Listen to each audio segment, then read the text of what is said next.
ओम शांति। पुस्तक पठन श्रीमद् भगवत गीता रहस्य। लेखक ब्रह्मा कुमार सुधांशु शेखर मिश्र। द्वादश अध्याय भक्ति योग। राजयोग हेउछि ईश्वर प्राप्तिर एकमात्र आधार। जीवर संपूर्ण मुक्तावस्था हेउछि परमात्मा सदृश। परमात्मा अचिंत्य, सदा संपूर्ण, अदृश्य, निर्विकार, अचल, ध्रुव, अक्षर और अव्यक्त। जीवात्मार मध्य सेही सबु लक्षण गीतारे वर्णित होइछि, यथा अचिंत्य, कूटस्थ, निर्विकारी, अचल, अक्षर, अव्यक्त। तेणु आत्मिक स्थिति प्राप्त हेले व्यक्तिर परमात्मा सहित साधर्म्य हो जाए। इदं ज्ञानमुपाश्रितं मम साधर्म्यवगताः। Soul consciousness leads to God consciousness.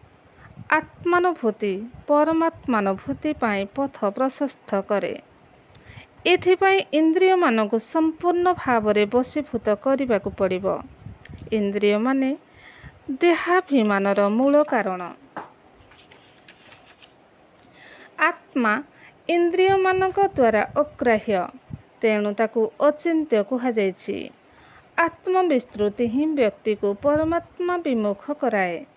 आत्मिक स्मृति संपन्न व्यक्तिर बुद्धि विषमता दोषरे दूषित हुए नहीं। परमात्मा सहित एकाग्र भावरे मनोनिवेश करिबा पाई व्यक्ति को समबुद्धि संपन्न पाई हेबा पाई आवश्यक। परमात्मा ही एकमात्र उद्धारकर्ता। क्लेशो अधिकतरं स्तेषामव्यक्ता सक्तचेतसाम्। अव्यक्ता हि गति दुःखं देहवद्भिरवाप्यसे। जेतु सर्वाणि कर्माणि मयि सन्न्यस्य मत्पराः अनन्येनैव योगेन मां ध्यायन्त उपासते। तेषामहं सम्मुद्धत मृत्यु संसारसागरात् भवामि न चिरात् पार्थं मया वेशितचितसाम्।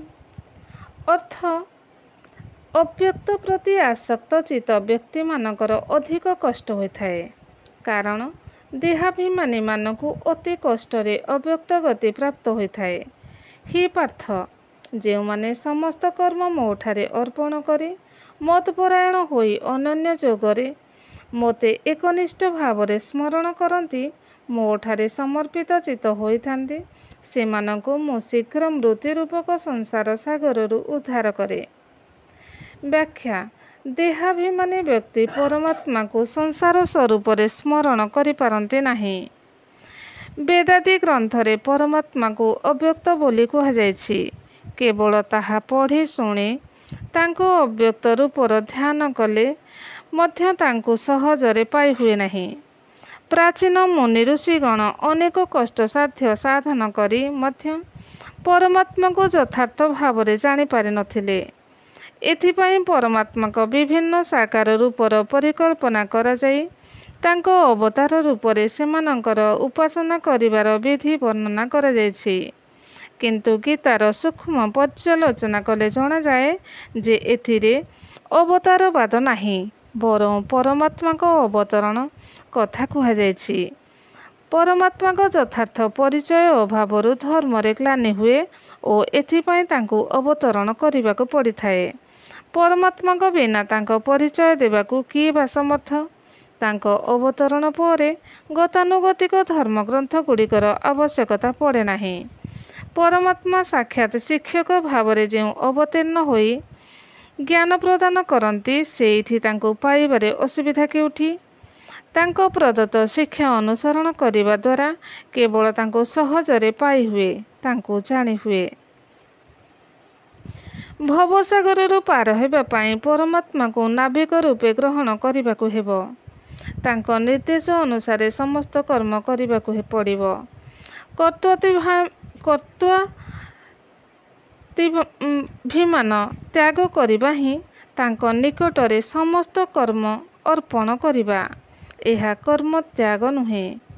कर्तव्य दृष्टि निजको ଈଶ୍ୱରଙ୍କ ଦ୍ୱାରା ନିଯୁକ୍ତି ଭାବି ତାଙ୍କ ଆଦେଶ ଅନୁରୂପ କର୍ମ କରିବା ହେଉଛି ନିଷ୍କାମ କର୍ମ। ଏହା ଈଶ୍ୱର ପରାୟଣତା। ସମ୍ପୂର୍ଣ୍ଣ ଈଶ୍ୱର ପରାୟଣ ନ ହେବା ପର୍ଯ୍ୟନ୍ତ ତାଙ୍କ ସହିତ ଅନନ୍ୟ ଯୋଗ ସମ୍ଭବ ନୁହେଁ। ଅନ୍ୟ କୌଣସି ବିଷୟରେ ଚିତ୍ତ ନିବେଶ ନ କରି କେବଳ ପରମାତ୍ମାଙ୍କ ଚିନ୍ତନ କରୁଥିବା ବ୍ୟକ୍ତିର ପାଇଁ ମୃତ୍ୟୁ ରୂପକ ସଂସାର ସାଗର ପାର ହେବା ପାଇଁ କୌଣସି କଷ୍ଟ ହୁଏ ନାହିଁ।